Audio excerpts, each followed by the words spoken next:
নমস্কার, পাকবিচিত্রা সকলকে স্বাগত জানাই। আমি আজ আপনাদের কাঁচা আম দিয়ে মশলা আচার করে দেখাবো। এটি বানানো খুবই সহজ। আমার রেসিপিটি কেমন লাগলো আমার কমেন্ট বক্সে অবশ্যই কমেন্ট করে জানাবেন। আর এই ধরনের নতুন নতুন রেসিপি পেতে হলে আমার চ্যানেলটি সাবস্ক্রাইব করতে ভুলবেন না।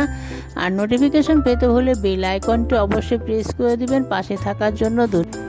কাঁচা আমের মশলা আচার বানানোর জন্য এখানে আমি 4টে কাঁচা আম নিয়েছি। আমটা আমি ভালো করে ধুয়ে নিয়েছি।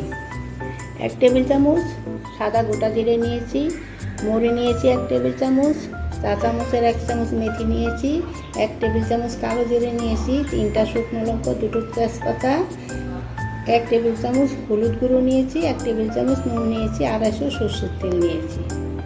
এখন আমটা আমি খোসা ছাড়িয়ে কেটে নিচ্ছি। এখন আমগুলি আমি খোসা ছাড়িয়ে আরেকবার ভালো করে ধুয়ে নিয়েছি। একটা আমকে আমি এইভাবে 4 ফালি করে কেটে নিয়েছি। এখন আমি আমগুলোকে 1 টেবিল চামচ নুন,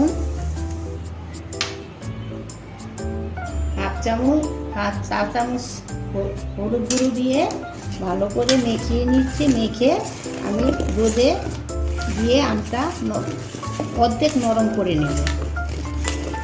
লবণ মাখলে আমের যে কষটা সেটা বেরিয়ে যাবে। হলুদ মেখে দিলে আমটা কালো হবে না।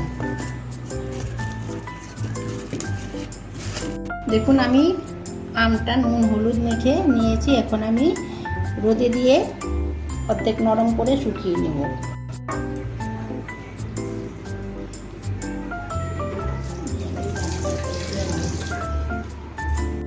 দেখুন আমটা আমি রোদে 2 দিন দিয়ে শুকিয়ে নিয়েছি। না আমটা অনেকটা নরম হয়ে গেছে আর আমের যে একটা রস ওটাও শুকিয়ে গেছে। আমি একটা ননস্টিক প্যান বসিয়ে নিয়েছি। তার মধ্যে আমি গ্যাসটা মিডিয়ামে রেখেছি। রেখে 3টে শুকনো লঙ্কা, 2টো তেজপাতা দিয়ে দিয়েছি। আর যে মরিটা নিয়েছিলাম তার থেকে আমি হাফ দিলাম। সাদা জিরেটা সব পূর্ণ দিয়ে দিচ্ছি। মেথি দিচ্ছি। এখন আমি এগুলো একটু শুকনো খোলায় ভেজে নেব। দেখুন আমি চা চামচের 1 চামচ নুন দিয়ে দিচ্ছি। আম মাখা যখন আমি আমটা কেটে রোদে দিয়েছি তার মধ্যে নুন আছে। এখন আমি নুন দিয়েও কিছুক্ষণ ভেজে নিচ্ছি। ভাজা হয়ে গেছে, আমি গ্যাসটা অফ করে দিয়েছি। এখন আমি নামিয়ে নিচ্ছি। ভাজা মশলাগুলো আমি মিক্সিতে নিয়ে নিয়েছি। আর তেজপাতাটা আমি মাঝখানে ফাটিয়ে দিয়ে দিচ্ছি। চা চামচের হাফ চামচ কালো জিরা, মৌরি কিছুটা বেজে নিয়েছি আর কিছুটা এখানে মিশিয়ে দিচ্ছি। একসঙ্গে মিশিয়ে নিচ্ছি সব কিছু একসঙ্গে। এখন এই আমগুলো দিয়ে দিচ্ছি।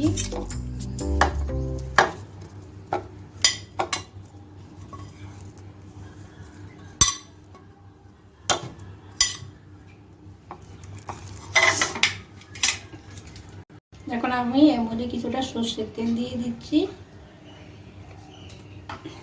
দিয়ে ভালো করে মিশিয়ে নিচ্ছি আমের সঙ্গে সব মশলাগুলো।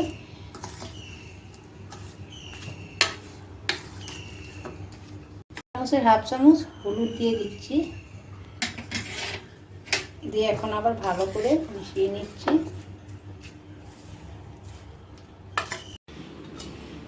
দেখুন আমি সব কিছু এখন একটা বোমের মধ্যে ভরে নিচ্ছি। আমগুলি একটা বোমের মধ্যে ভরে নিচ্ছি।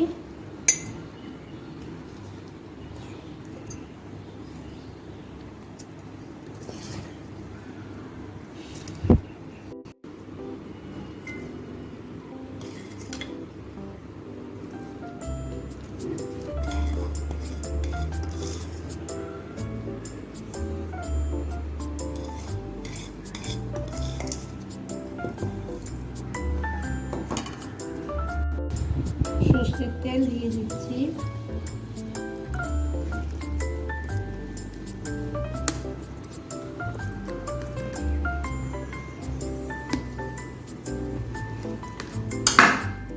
এখন সবকিছু একটু মিশিয়ে দিচ্ছি।